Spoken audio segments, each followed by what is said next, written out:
So after my videos that we made, we're going to do a lab together. I'm going to start you off, give you the initial data that you're going to use, and I'm going to tell you what to do for the table. So the lab we're doing is called Measuring Osmosis. It's in page 132 of the grade 8 textbook. I have posted this under content on the Google Classroom, so you can go on there and turn to this page and follow along as we go through this. So the first paragraph just says, just underneath the shell of an egg is a selectively permeable membrane, which means it allows some things in and some things not. In this investigation, you will measure the movement of water by osmosis, so how much water is moving in and out of this egg across this membrane. What conditions will cause the water to move into the egg? What conditions will cause the water to move out of the egg? So we're going to look at a couple different scenarios. We have distilled water.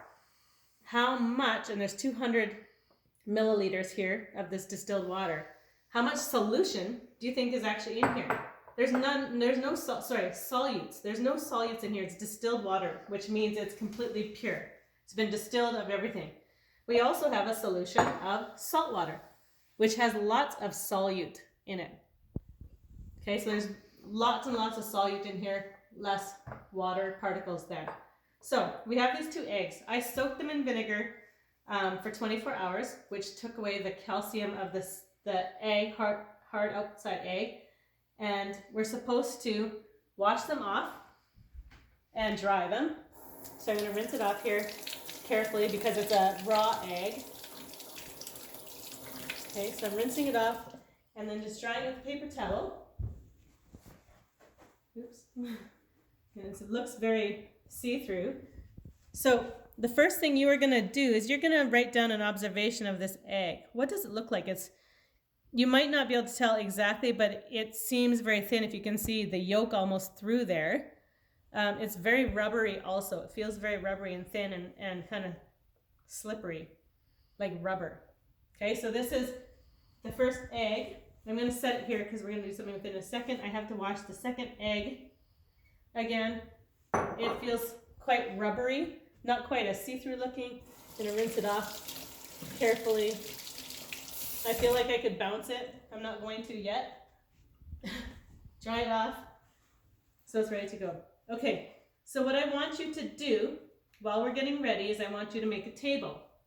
In your table, you are going to have one section that says titled Calculations, and under that you're going to have just all of the things that we're going to calculate.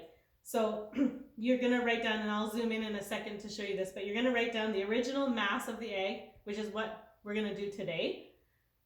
Then the second one is the mass of the final egg. So that's after we have put it into the solution. You're going to measure it again afterwards to see what's happened. Has it got heavier? Has it got lighter? What has happened to the mass? And then you're going to calculate the change in mass. So what did it start with? You're going to add or subtract whatever's happened. The original volume of the liquid, so that is here, 200 milliliters for both solutions of water, both 200 milliliters. Final volume of the water, so after we put these eggs in here, they're going to sit in there for 24 hours. Tomorrow I'm going to check the eggs again, take them out, and then remeasure how much water was left in here, so how much has moved out of here into the egg, or how much from the egg has moved into the jar. So we're going to calculate this. This might be 210. It might be 190. Not sure. Okay. So then the last one is the change in volume. So again, we're going to just subtract the volume to see how much difference there was. Okay, so again, we're going to zoom into this table. You are going to make this table now, and then I will pause.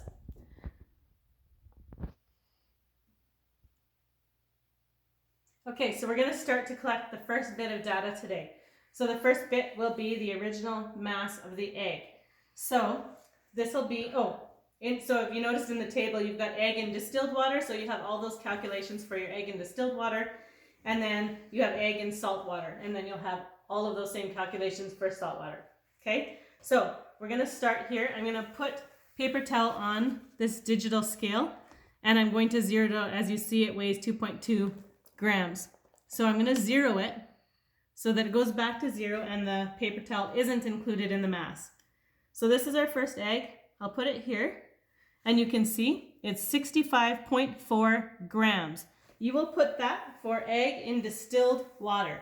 So I'm going to now take this egg and I'm going to put it in the distilled water gently, hopefully.